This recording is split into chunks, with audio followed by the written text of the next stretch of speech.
Welcome to the life of a global Desi. A podcast that connects like-minded Desis all over the globe by conforming to stereotypes and breaking them. Introducing Desi versus Globe. As Desis, when we travel, live, and work abroad, we often experience a whole new reality, contrary to the one that we're used to. Let's deep dive into these differences across various aspects of life. We explore topics like driving, weddings, education in a Desi versus Globe context. And also topics like shopping, sports, money, and much more. The idea is not to say that one way of living is better or worse, right or wrong, but the attempt is to understand the underlying historical context, socio-economic structures, government policy, and cultural nuances that lead to such varied results overall, and ultimately what can we learn from both contexts. So stay curious and keep listening. On to our episode now. Hi Aarti. Hey sis, what's up? Nothing much. So today a friend forwarded me a website. It's called Musical Drive. It's for everyone who's missing long drives with music during this lockdown. So someone actually had the fantastic idea to create a web app that drives you through the roads of various Indian cities while you listen to some amazing radio music on the way, right? So I actually checked it out and I spent 5 minutes on this web app driving through Hyderabad with FM radio in the background, which is so interesting because it really goes to show how the daily commute to work is such an integral part of your day, right? You get up and then you get into the car and go through this traffic, and unless you kind of rough it out, it doesn't feel like your day has started and your work hasn't started. So it was really interesting. And so today we actually decided to talk about, this daily ritual that millions of people around the world perform called the daily commute. And it's so interesting because that's like a ritual that we all do that we probably don't miss anymore. But like just to think that 60 days ago, people all over the world used to wake up each morning and commute one way or another across the world to actually go to their workplaces. And of course, as we've like been staying indoors and sheltering away from our workplaces and doing work remotely, like some of us might be having like this withdrawal symptom, right? Around not getting to do the daily commute. Yeah, this person who created this web app 100% has withdrawal symptoms about that. But I actually read an article today that Twitter decided that everyone who works for Twitter can work from home forever.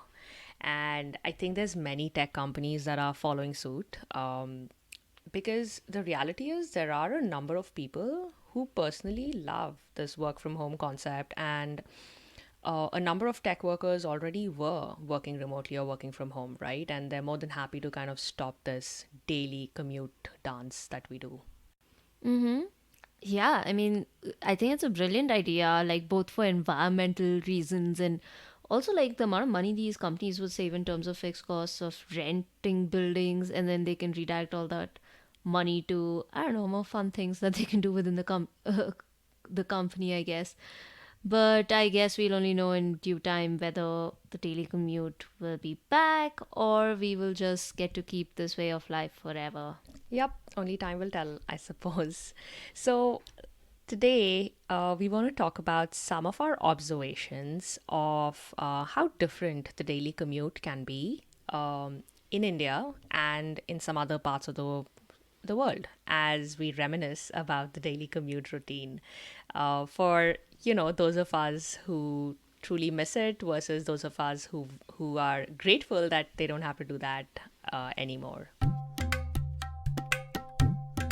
I guess in general in India, the daily commute depends on the distance of work from your home and the city that you live in.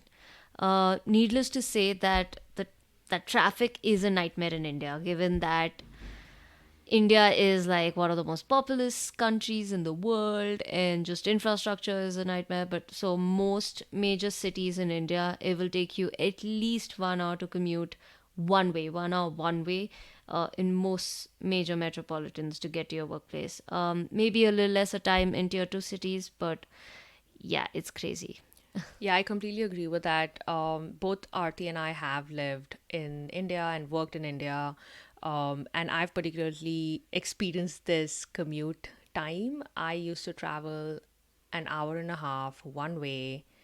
So that's 3 hours every day, sometimes more, in a city like Hyderabad, because that's just how these cities are structured, right? Your workplace is in one part of the city, you're often living somewhere else, unless you choose to live very close to your workplace. So that's just how it is. And it's not very different in the United States either.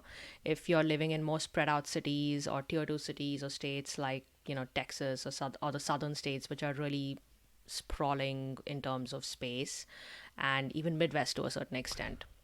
Of course, if you're living in the downtown in cities like New York or Boston or San Francisco, it could take you just a quick, 10 to 15 or 20-minute walk to your workplace. But that's, of course, if you're living in downtown. If you're living in New Jersey and working in Manhattan, again, your commute goes up to anywhere between an hour or an hour and a half. Yeah, that's crazy.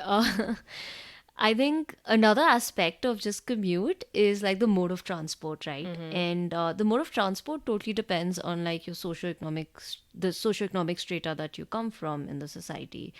In India, in general, upper middle class people own cars, are car owners. Some of them, or if you're like really rich, you own multiple cars, and you also own like chauffeurs or drivers who like pretty much wait on you and the entire day because manual labor is pretty cheap in India. So you can afford to have drivers in India.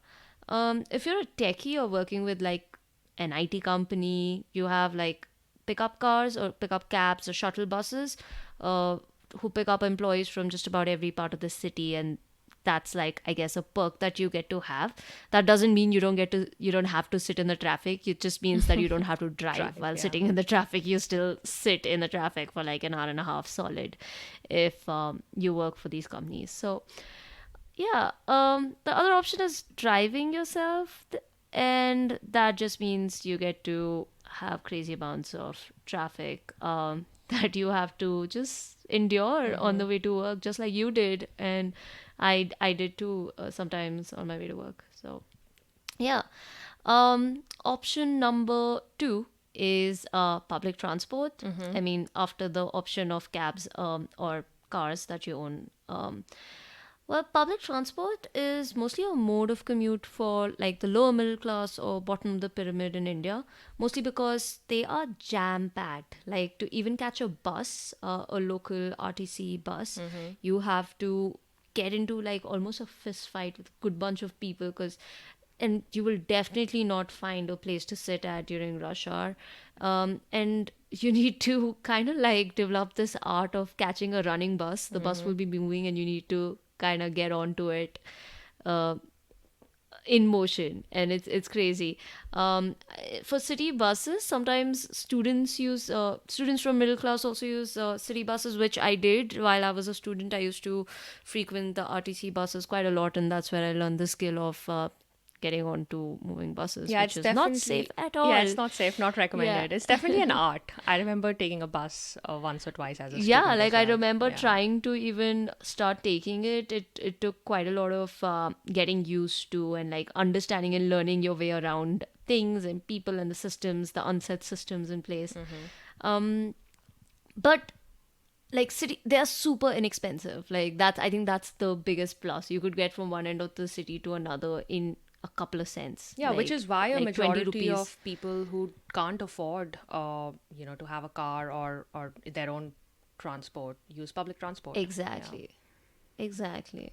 Yeah, but I think like these days, with the advent of just mobile phone apps and just about everyone having a smartphone with internet, like we have Ola autos, auto rickshaws, or Uber cabs, and that's become like the norm across middle class in India. So that's super helpful. Metros are a thing, yes, which is like the US equivalent of subways, but they're kind of above the ground.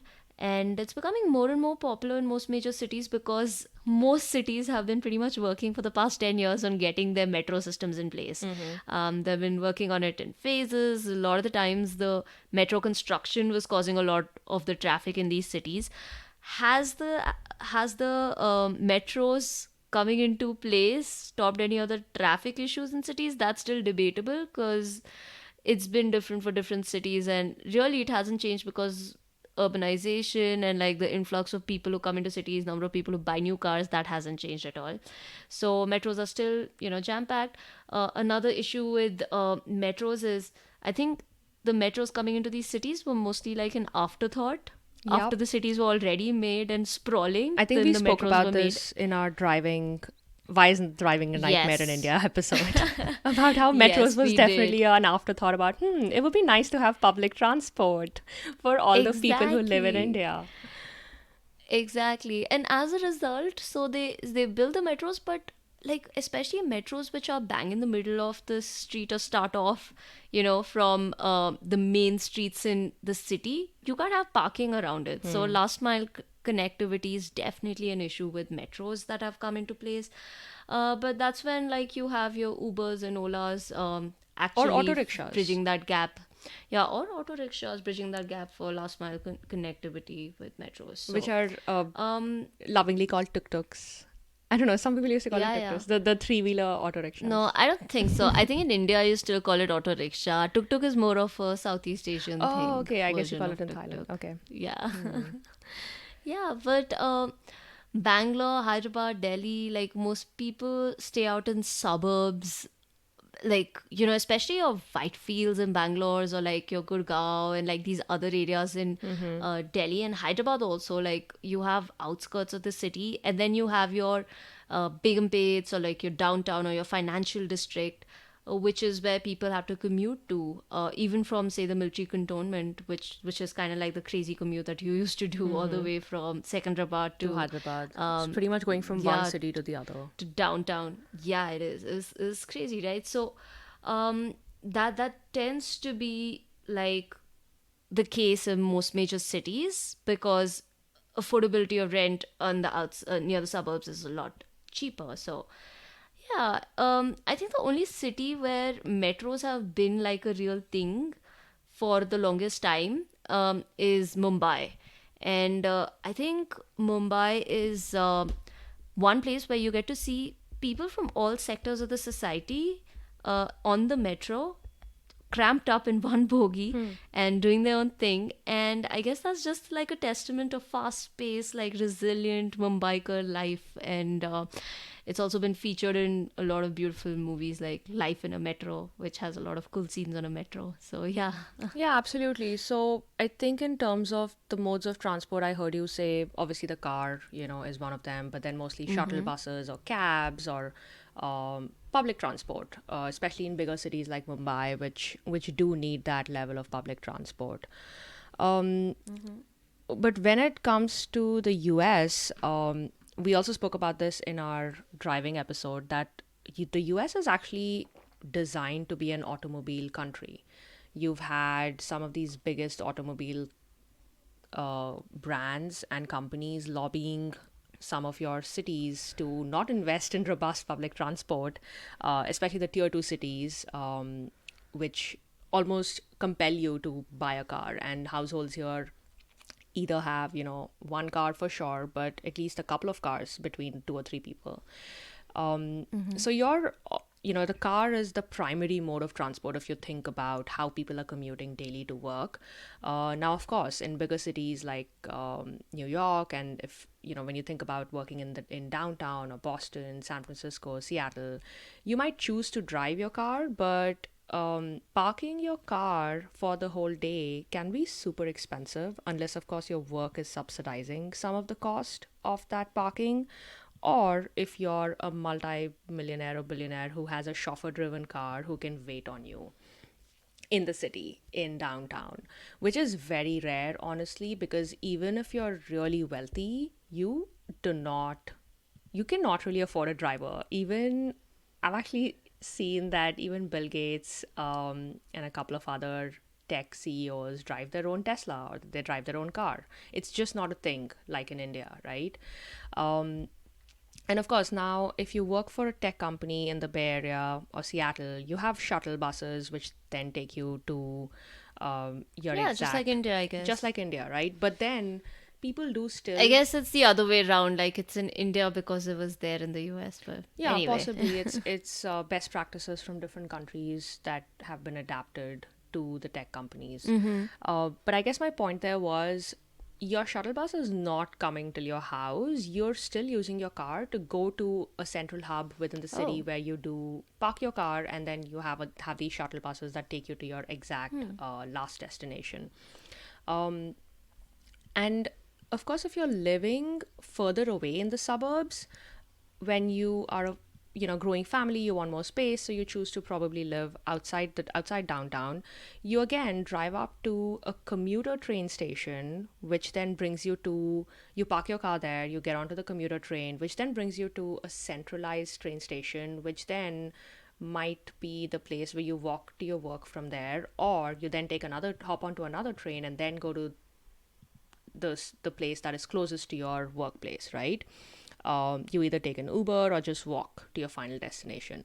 So that's what happens when you are living in the suburbs and working in some of these big cities. You have to pretty much switch two or three modes of transportation, much like in India.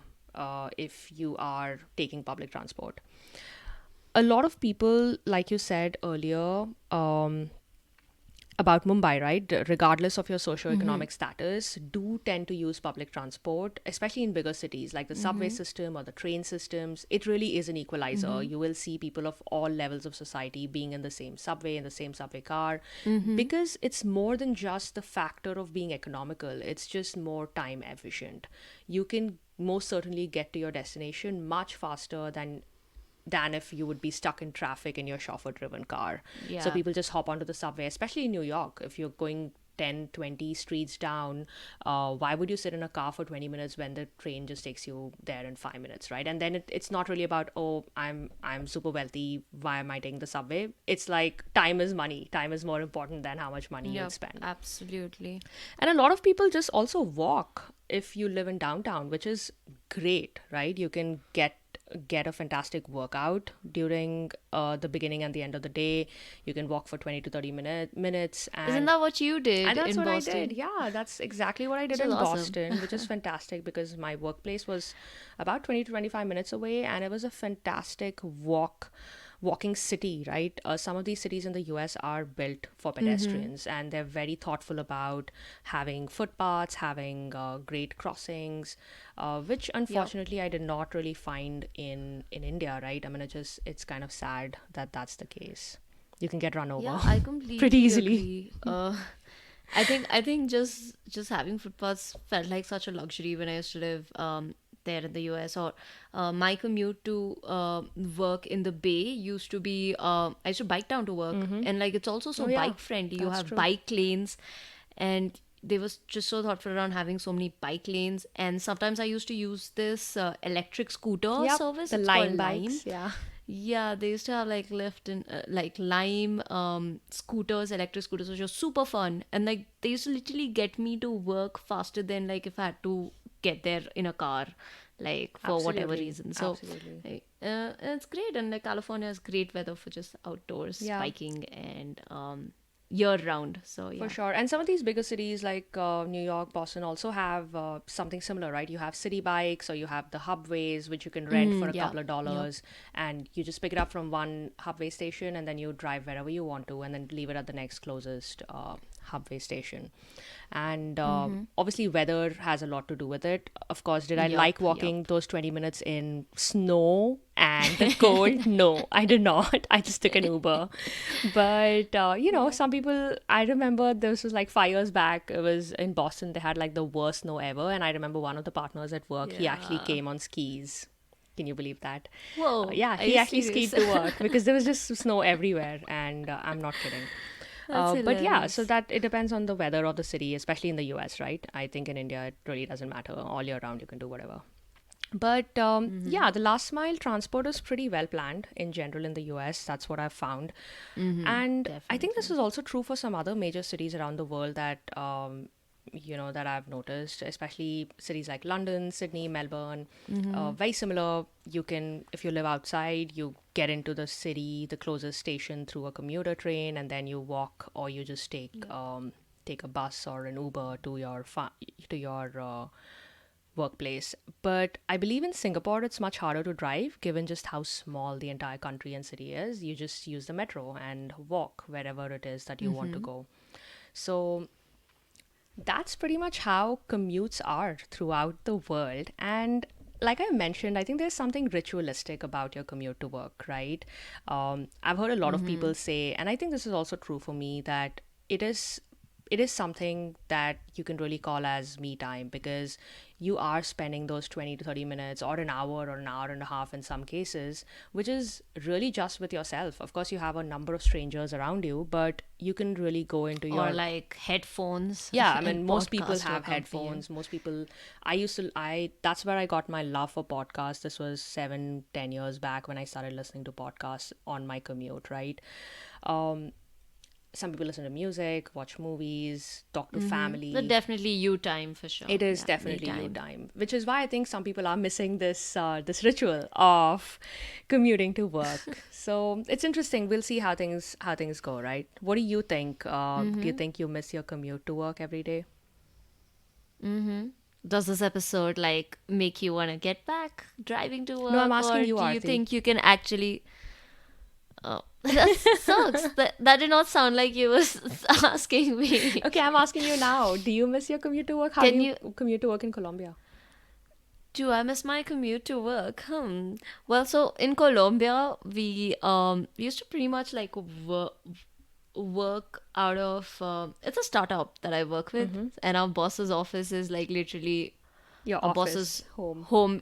Yeah, a boss's home Very used to be our bootstrapped. workplace. So we super bootstrapped. So we used to literally walk like 10 minutes, and like all my colleagues like pretty much live like a stone throw away from each other. So it used to be a good walk, but it's also super hilly. So that used to be an amazing workout for me. Like my calf muscles and my quads like were just top A during that period. But since the lockdown, I miss that. I miss stepping out. It's been 2.5 months to 3 months now, almost since I've stepped out. So it's Yeah. kind of crazy. Yeah, I think it really comes down to what sort of a commute you have, how enjoyable it is. And for some people, like I said, those 3 hours are really enjoyable because, like you said, it's your me time. But yeah, it's interesting. We'll see how this pans out. And to our listeners, we want to find out, what do you think? Does this episode make you miss your commute to work, or do you think you can actually work from home forever? Share your comments, share your thoughts with us on lifeofaglobaldesi@gmail.com. You can also obviously find us on Instagram, Twitter, Facebook. We're pretty much everywhere. And you can also listen to us on Apple Podcasts, Stitcher, Spotify, and wherever else you get your podcast. So stay curious and keep listening. And Peace out. hey, Desis, if you enjoyed this episode, then please rate, review, and subscribe to us on Apple Podcasts, Spotify, or wherever else you're listening to podcasts. And drop us a note on lifeofaglobaldesi@gmail.com or our social media to keep up this awesome dialogue. Oh, and don't forget to give us a 5-star rating. You're so cheap. Why are you asking them for 5-star ratings? Well, I always ask for the rating I want, not the one I have. Like dress for the job you want, not the one you have. That's like the stupidest thing I've heard all day. Arti, you're so judgmental. You need to stop being Listen, judgmental. I just think you can't be so demanding. That's all. You ask for what you want. Bleh.